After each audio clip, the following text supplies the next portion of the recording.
Hello and welcome to Unit 2 in our early Latin American history class. I think we're off to a very good start this term with early Latin American history. If you have any questions about how to use Twitter or any other digital tools for the course, please don't hesitate to ask. Also, please remember that I've designed this course to allow you an entire week to work on the reading, complete the reading tweets, so all of that needs to be done by the first Sunday. And then you will have the second week from the second Sunday through from the second Monday to the second Sunday to complete the coursework. Please do realize, however, that there are specific due dates along the way during the second week for the discussions. Everything else will be due at the end. If you have any questions about due dates, please let me know that as well. I think we have a pretty interesting set of readings and film clips for this unit.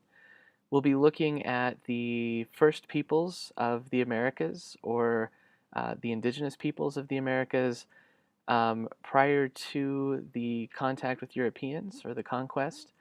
We're also going to have a look, at least through the textbook and a couple of the videos, at what life was like in Iberia, or in Spain and Portugal, prior to contact as well. Something we need to keep in mind is that Spain, as a unified, even kingdom or any sort of political entity, did not exist in the 15th and 16th centuries. It came about a little bit after that. And so even though we talk about Spaniards as being kind of the core group that came to conquer and colonize in the Americas, in reality, there was no such thing as Spain then. Kind of building off of that, something else to keep in mind is something that I've pointed out in a couple of different places in the questions by the readings and elsewhere. The term Indians, as you probably already realize, is a misnomer. It's misleading for a number of different reasons. But something to keep in mind is why it's stuck. Why is it still in use today as a term to describe all First Peoples or all Indigenous peoples of the Americas? How is it useful? And what problems does it present?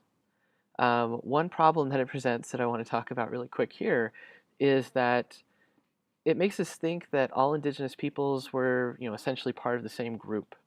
We're talking about Spaniards, and there's a lot of diversity among the Spaniards. I already mentioned that, that's a problematic title because Spain didn't exist yet during the conquest.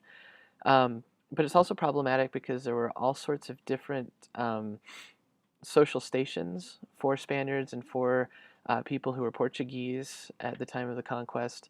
There were those who were conquistadores because they had a little bit of family name and fortune and they wanted to expand that.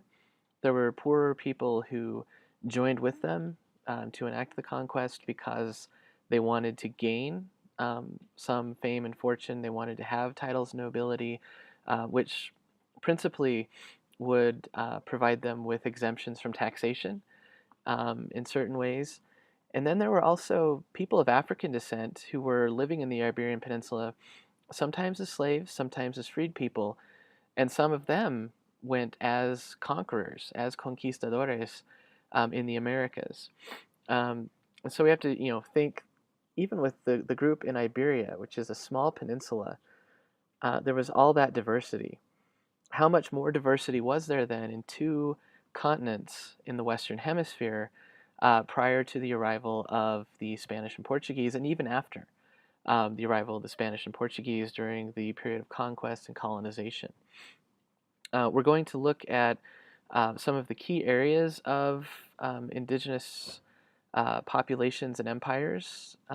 This unit and next unit, we're going to look at what we usually refer to as the Aztec Empire. It was actually headed by a group of people who called themselves the Mexica. This is where the term Mexico comes from. We're going to look at the Mayan people. We're also going to look at the Tahuantinsuyo or I said that wrong, Tawantinsuyo, which is the Incan Empire, or what we call the Incan Empire.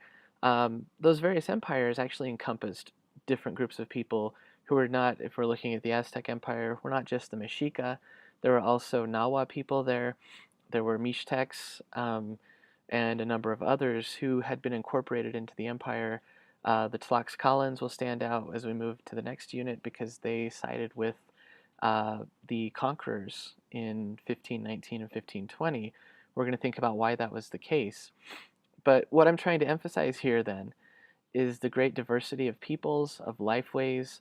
In the Caribbean, where Columbus first landed, for example, the Taino people that were called the Arawaks by the Spaniards were very different in terms of not only their language and customs, but their ways of life, the things they ate, than the people that lived in Mesoamerica or the people that lived in the ancient area of New Mexico.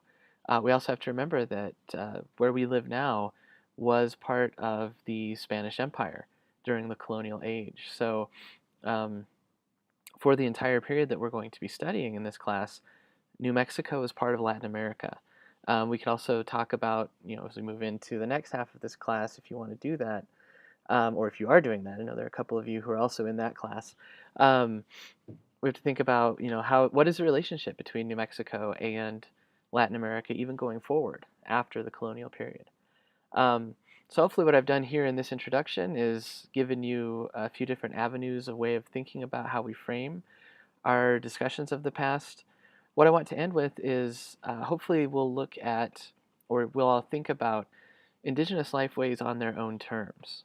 So as you read Inga Clendenin's piece in this unit, for example, on the cost of courage in Aztec society, we're going to be thinking about one of the most famous and horrific elements of Aztec society, that of human sacrifice and of warfare. And we're going to think about, well, why did the Aztecs do that? What did it mean to them? That doesn't mean that we have to all of a sudden say, oh, yeah, I embrace the idea of human sacrifice. But what we should do is think about why they did it, what it meant to them, and what role that action played during the period of conquest. Um, so that's just one avenue to think about as we work in this unit.